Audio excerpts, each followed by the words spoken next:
Mrs wicket ने mister chips को जो रूम दे रखा था वो सन्नी था, यानी कि ब्राइट था, एक रोशन कमरा था।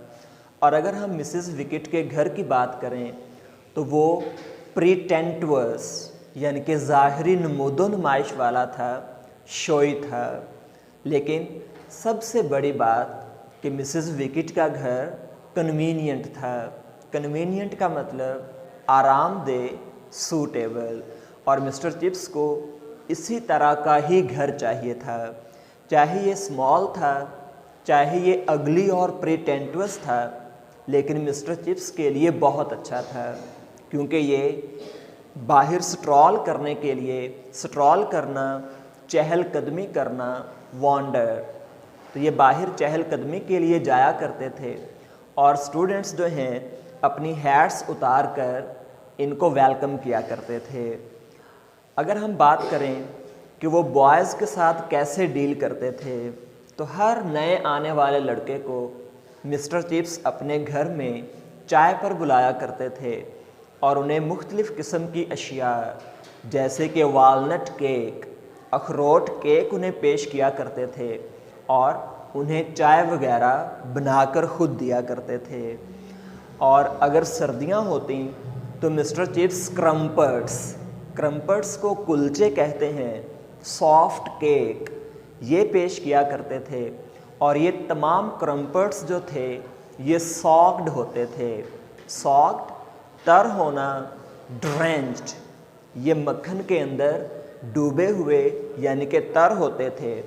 और जो सबसे नीचे वाला कुलचा होता था वो सॉक्ड, बिल्कुल डूबा होता था। बॉटम वाला जो कुलचा होता था, लोएस्ट जो कुलचा होता था, वो शैलो पूल, शैलो कम गहरा, नॉट डीप, यानी कि वो मक्खन की एक कम गहरी तह में डूबा रहता था। और मिस्टर चिप्स जब चाय बनाया करते थे तो बॉयज़ इन्हें देखकर बहुत महजूज़ हुआ करते थे, क्योंकि वो मुख्तलिफ़ कैडीज़, डिब्बों से, स्मॉल बॉक्सेस से स्पूनफुल, चम्मच भर भर के चाय में डाला करते थे। और मिस्टर चिप्स दावत के दौरान देखते रहते थे कि कभी उनकी प्लेट्स खाली तो नहीं हो गई। और जब उनका सेशन, उनकी मुलाकात, मीटिंग काफ़ी अरसा उसे हो जाता, लास्ट यानी कि अगर वो जारी रहता, कंटिन्यू, तो तकरीबन 5 बजे के करीब मिस्टर चिप्स क्लॉक पर ग्लैंस करते। ग्लैंस एक निगाह डालना, ग्लिम्स। तो वो क्लॉक पर निगाह डालकर कहते थे कि बहुत मज़ा आया आपके साथ चाय पीने में, लेकिन अब आप और ज़्यादा देर यहाँ ठहर नहीं सकते। तो वो ख़ुद बॉयज़ को दहलीज पर जाकर उन्हें अलविदा किया करते थे। Question number 1, what was condition of Mrs wickets house? Answer, the house of Mrs wicket was pretentious and ugly, but it was very convenient. Question number 2, with what did Chips serve the boys? Answer, Mr. Chips served the boys with tea and walnut cake with pink icing. In winter season, he served the boys with crumpets soaked in butter. Question number 3, how did guests feel watching Chips making tea? Answer, the guests amused themselves while Mr. Chips was making tea. Mr. Chips put spoonful from different caddies and made tea for the guests. Question number 4, when did Chips send back the boys after party at his home? Answer, at 5 o'clock. Mr. Chips had a glance on a clock. He said the boys that you cannot stay there anymore. He sent the boys towards the school across the road. Party के बाद जब Mrs wicket party की remains, बाकियात यानी कि लीविंग्स को उठाने के लिए आती तो मिस्टर चिप्स और मिसिस विकेट के दरमियान मुलाकात के मुतल्लिक बातचीत होती। इस बार मिस्टर चिप्स ने बताया कि आज ब्रैंक्सम आया था और उसने बताया कि उसका चचा कॉलिंगवुड वो भी ब्रूकफील्ड में एक स्टूडेंट था। क्या आपको इसके मुतल्लिक याद है? तो मिसिस विकेट ने कहा कि हाँ, मुझे वो अच्छी तरह याद है। मिस्टर चिप्स ने मिसिस विकेट को बताया कि मिस्टर चिप्स ने कॉलिंगवुड को एक बार सज़ा दी थी क्योंकि वो जिम्नेजियम की छत पर चढ़ गया था गटर में से अपनी बॉल निकालने के लिए। अपनी इस कोशिश में वो अपनी गर्दन तुड़वा लेता, इसलिए मिस्टर चिप्स ने उसे थ्रैश, उसकी पिटाई लगाई थी, उसे बीट किया था। मिसिस विकेट स्कूल के अंदर लिनन रूम की इंचार्ज हुआ करती थीं, यानी कि चादरों या कपड़े के मुतल्लिक कोई भी अगर मामला होता तो मिसिस विकेट उसकी इंचार्ज हुआ करती थीं। उन्होंने कहा, यानी कि मिसिस विकेट ने कहा कि वो बहुत चीकी टाइप, चीकी, गुस्ताख, र्यूड सा एक लड़का था, लेकिन इस तरह के लड़के कभी भी नुकसान नहीं पहुंचाते। और उन्होंने कहा कि कॉलिंगवुड के साथ उनकी कभी भी तलख कलामी बिल्कुल नहीं हुई थी। Question number 5, what did Branksome tell mister Chips? Answer, Branksome told Mr. Chips that his uncle Collingwood was also the student of Brookfield. Question number 6. What did Chips tell Mrs. Wicket about Collingwood? Answer. Chips told Mrs. Wicket about Collingwood that he was thrashed by him because Collingwood went on the roof of the gymnasium to take his ball out of gutter. He would have broke his neck, so Mr. Chips thrashed him. Question number 7. What did Mrs. Wicket do at Brookfield? Answer. Mrs. Wicket was in charge of linen room at Brookfield.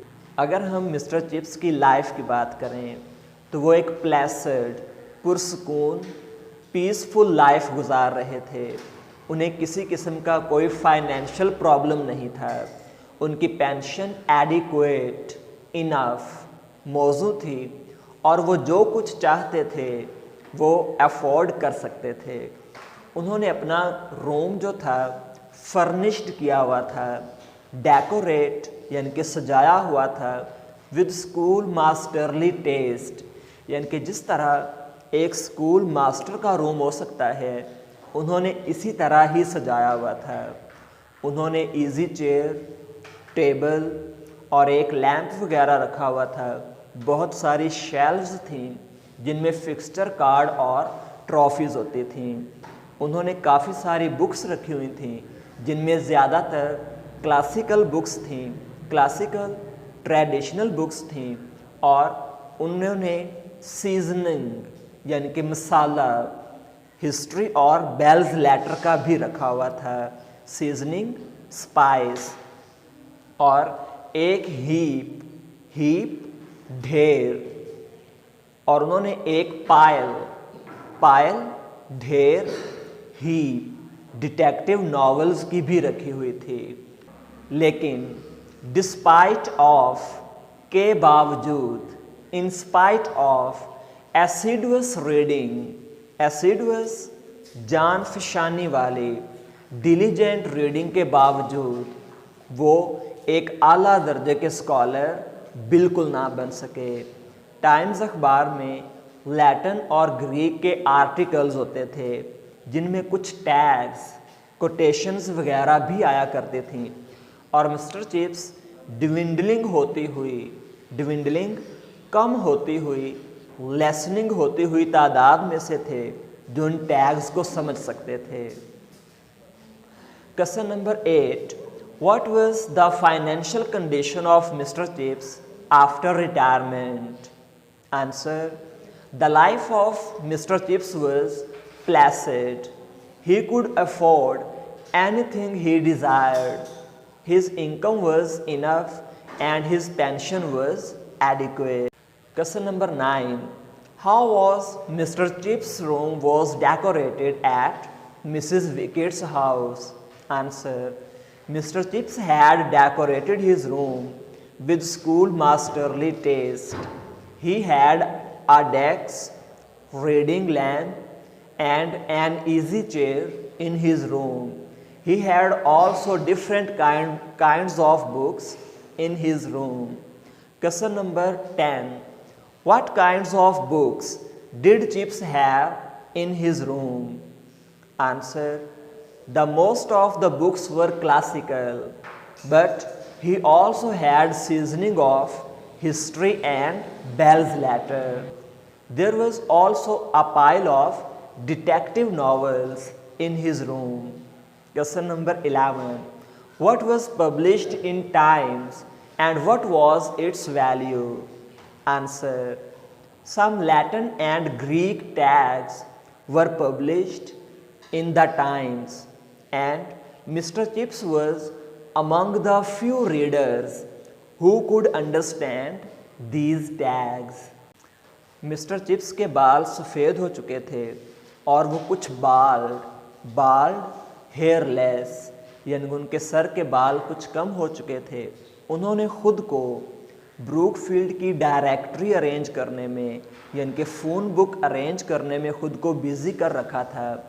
Occasionally बाज़-औक़ात rarely वो अपनी script अपनी लिखाई में hand writing में कभी कभार कुछ अदबी नगार लिखा करते थे। उनकी लिखाई स्पाइडरली टेढ़ी मेढ़ी थी, अपराइट थी, लेकिन ये लीजिबल पढ़ने के काबिल थी, रीडेबल थी। एक बार दो मास्टर्स जब उनके पास चाय पीने के लिए आए तो वापसी पर जाते हुए उन्होंने आपस में डिस्कशन की कि कितना फर्स, कितना हंगामा, एक्साइटमेंट सिर्फ चाय बनाने में, और बेचारा बूढ़ा लड़का और ये शायद कंवारा भी है। वो आपस में इस तरह की बात किया करते थे, लेकिन वो बैचलर, कंवारे, अनमैरिड बिल्कुल नहीं थे। उनकी शादी हो चुकी थी, लेकिन किसी को इस वक्त इसके बारे में खबर बिल्कुल नहीं थी।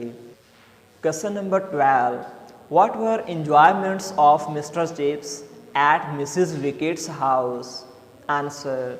Reading, remembering, receiving the visitors, and arranging the Brookfieldian directory. These were the quiet enjoyments of Mr. Chips at Mrs. Wickett's house.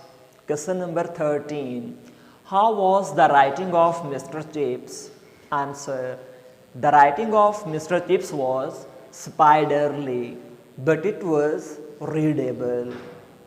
Thanks for watching. Allah Hafiz.